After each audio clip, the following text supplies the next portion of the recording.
Subscribe Prudent social media channel and press bell icon for latest notifications.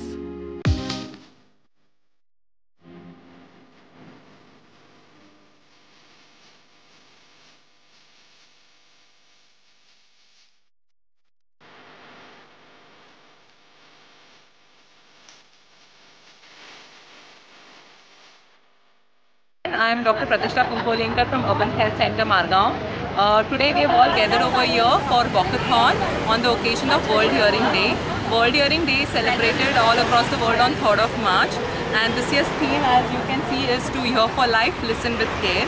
So this is just an awareness walk wherein we want to focus on all the ways in which we can prevent hearing loss.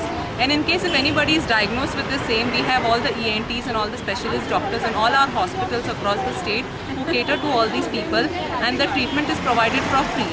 So it's a request to the people out that in case anybody is having any hearing loss, maybe in the pediatric age group or adult age group, please come forward, consult your doctors and take the necessitated treatment. Thank you. Yeah, Doctor, these students are from?